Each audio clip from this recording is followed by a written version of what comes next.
Andrew Pollock, you have been thrust, you're like a reluctant champion in this cause of what was foisted upon your family.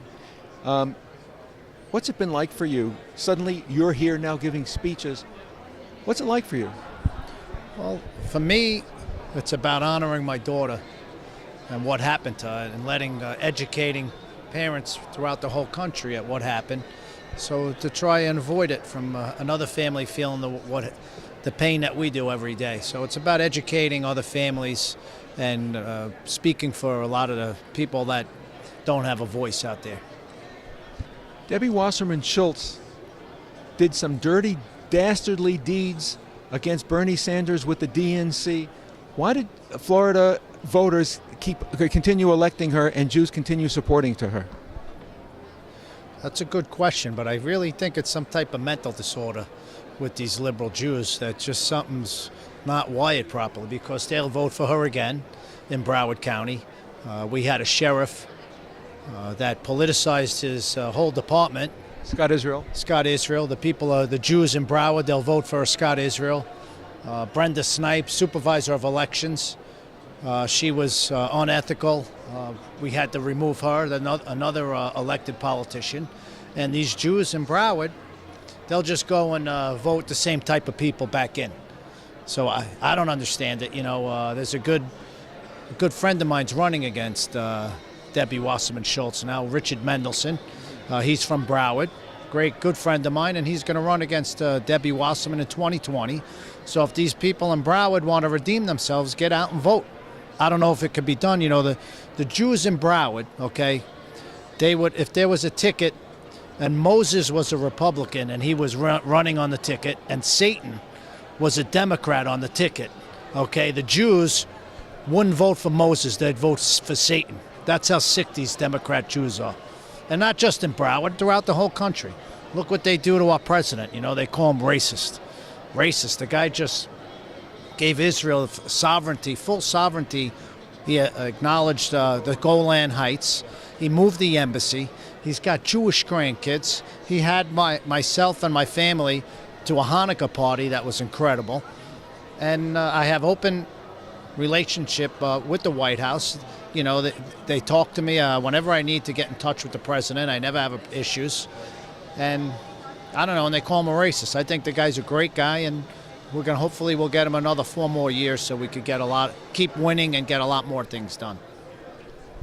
There were election irregularities in Broward during the 2018 elections. Is it possible to have a fair election in South Florida anymore? Well, right now it is going to be fair, because Senator Scott removed Brenda Snipes, an unethical Broward Democrat. She was the supervisor of elections. They were trucking in ballots days after the election it closed, election day. So she was removed, and Senator Scott appointed someone that's going to hold a fair election for 2020. But typical Broward Democrats, they'll just vote another Brenda Snipes in. So 2024 will be an issue, but 2020 we will get a fair election in Broward County. What were the telltale warning signs about this Nicholas, what was his last name? I call him by his prison ID number. It's 181958. I don't like to call him by his name. What were the policies that were in place that didn't allow him to be apprehended, preempted, that were put in place under the Democrat leadership? Well, they had these democratic policies that started with Barack Obama, that they didn't want to arrest at-risk youth.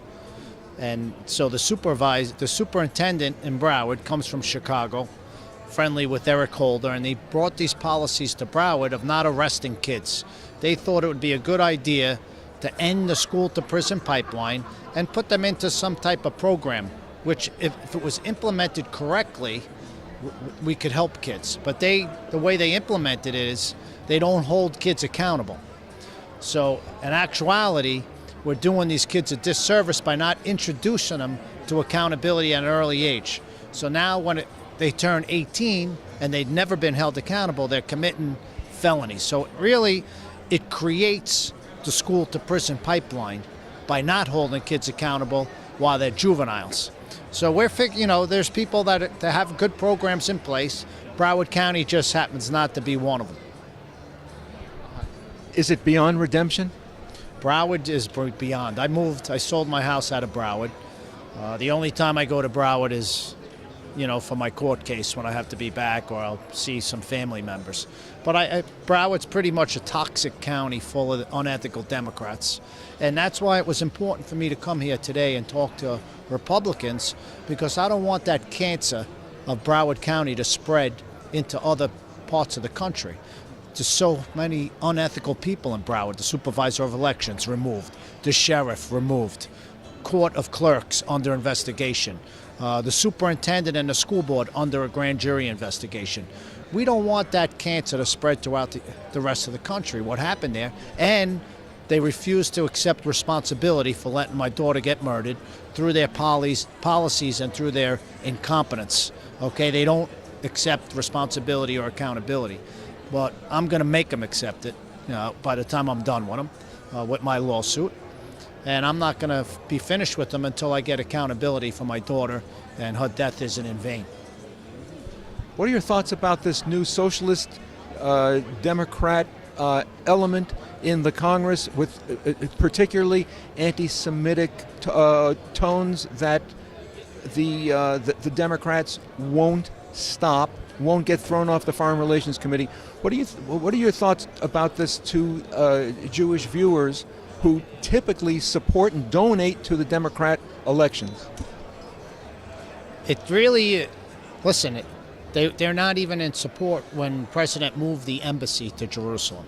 It's hard for me to comprehend it, because look at these Democrats, hypocrites. Bernie Sanders was at something in Manhattan the other day, and he was talking about calling the president a racist, right? Which is ludicrous. And you have these Muslims, Congress people, supporting BDS movement, supporting Palestinians, a two-state Israel, and accusing Jews of dual loyalism. They don't say anything. Bernie doesn't say anything about that, but the president, who does everything for Israel, he calls him a racist. They're just sick, demented people, and the only thing we could do is keep winning. And Jews out there, you got to come around, okay? Look what happened in Broward. You don't want that to spread throughout the country. Accountability, you got to love your country, you got to love Israel. That's why I'm here, in my speech. That's what made me come out and get involved with politics when Netanyahu was here, and he's pleaded not to go through with that Iran deal, and they supported it, the Democrats. Paved the way for Iran to get a nuclear weapon. So, they got to get on the bandwagon and flip and vote Republican in this next election. Walk away? Just walk away. That's it. Is that it? Walk away? Walk away. Walk away to the right side of the fence. That's it. Support these Republicans that are out there that care about our country. They care about Israel. They're against anti-Semitism, and they love our president.